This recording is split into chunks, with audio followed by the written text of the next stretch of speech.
This is last year I spoke at this Ideas Festival, and I looked around the room, and the audience was just as impressive as the green room before. So anyway, it's a real honor, real privilege to be here. And listening to Tom Fanning, he was outlining what a tax deal might look like, and I was talking to some people with a very, very large company the other day, and asked them, would you go along with raising the minimum wage in exchange for lowering the corporate tax rate? And without hesitation, in a second. And those are the kinds of deals we used to put together in this town. Anyway, let me get back on subject.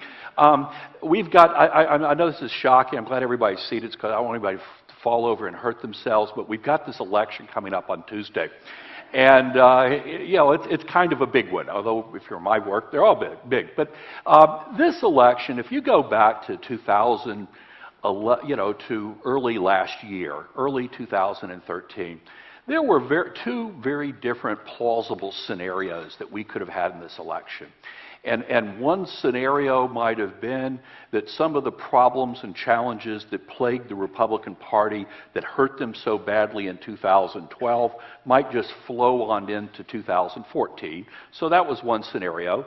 And the other scenario was that this would become just a classic midterm election, particularly second-term midterm election, where it becomes a referendum up or down on the incumbent president and policies. And really, midterm elections, and every once in a while you'll have one. 98 was one, 2002 was another. But for the most part, midterm elections, it is an up or down referendum on whoever's president and the policies. And the outcome generally comes in like one of four sort of categories, sort of light losses, moderate losses, heavy losses, and what I call extra crispy. I mean, those are just the catastrophic losses. But those are basically the categories.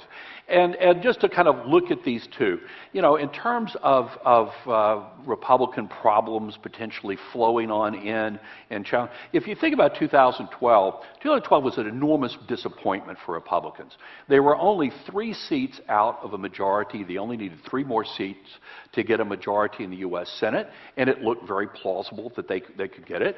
And at the same time, President Obama's numbers were not very good, approval numbers, and every president that had had a worse job approval rating than where he was had lost re-election, and every president that had a job approval rating much more than his won, and so he was kind of in the gray area.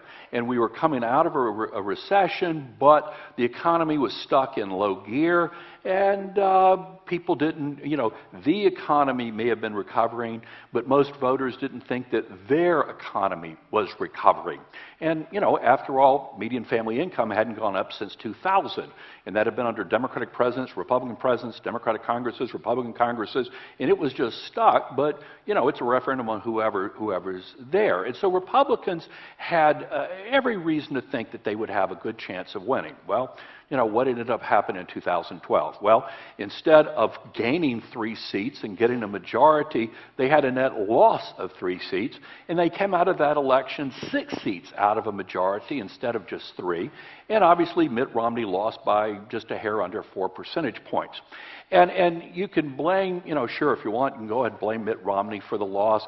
And certainly mechanically and technologically, his campaign was inferior to the Obama campaign. I think also it had some bad strategy. But there were sort of broader systemic problems that were plaguing the Republican Party and damaging the brand that also led to Romney losing by 4 points, Republicans losing the national vote for the popular vote for the House of Representatives, even though they certainly held their majority, and came up short in the Senate.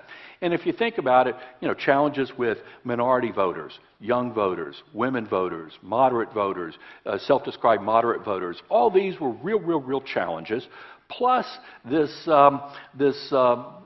tendency that we've seen in 2010 and 12 for Republicans' primary voters to nominate candidates who, my wife Lucy is trying to get me to stop using the term wacko. And so I'm going with exotic and potentially problematic. And people that had the unique capability of seizing defeat from the jaws of victory that had cost them as many as 5 U.S. Senate seats between 2010 and 2012. So all these were things that Republicans had to have on their mind coming into 2014 to worry them. And then you go over on the other side and you say, well, okay, where are we right now? And the poll that I trust the most, and I look at a bunch and like a lot of them, but my absolute favorite is the NBC Wall Street Journal poll, which for over 30 years they've paired up one of the top Democratic polling firms, top Republican polling firms, fabulous poll. Anyway, and the NBC Wall Street Journal poll from a couple weeks ago, 3 weeks ago, I guess, they asked people, do you think the country is headed in the right direction or do you think it's off on the wrong track? And Dick Werthman, President Reagan's pollster, used to call that the Dow Jones indicator of American politics. What does it show? 25% think the country's heading in the right direction, 65% off on the wrong track. President's job approval rating is basically net minus 10. What was that? I think 42 approve, 52 disapprove, I think. Handling the economy, I think, was 43, 53, almost identical, but minus 10, underwater, upside down.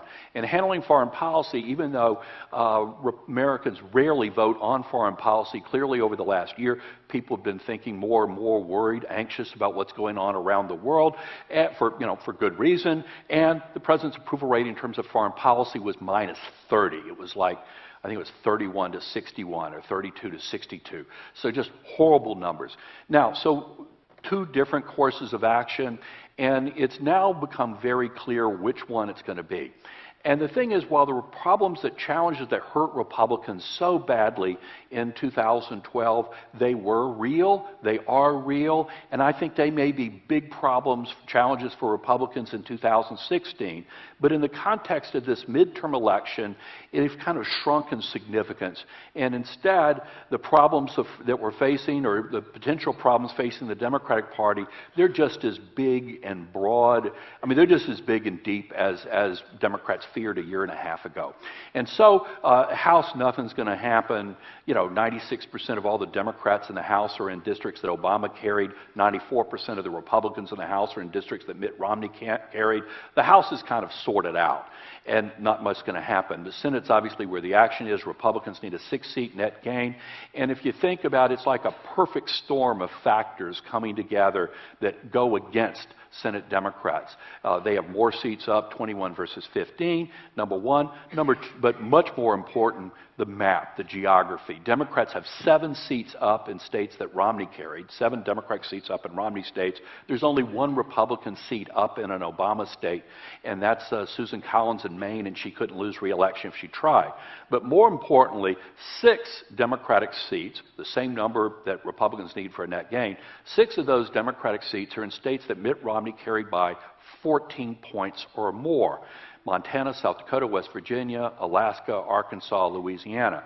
Now, given that Romney lost the national election by 4 percentage points, you show me a state that Mitt Romney carried by 14 points, and I'll show you a state that I wouldn't want to be a Democrat running this year. So the bottom line on this is that Republicans don't need a wave to get a majority in the Senate. I mean, obviously, they'd love to have a wave, but they don't need one. All they need, really, is people who normally vote Republican, who live in Republican-leaning states, to vote Republican in a very Republican year. That's all they need. Now, to the extent that anything's stray or and they have weird things going on, for Montana, South Dakota, West Virginia, they're gone. And Begich, Pryor, Landrieu, man, they're facing uphill. It's like a strong swimmer with a real horrible undertow.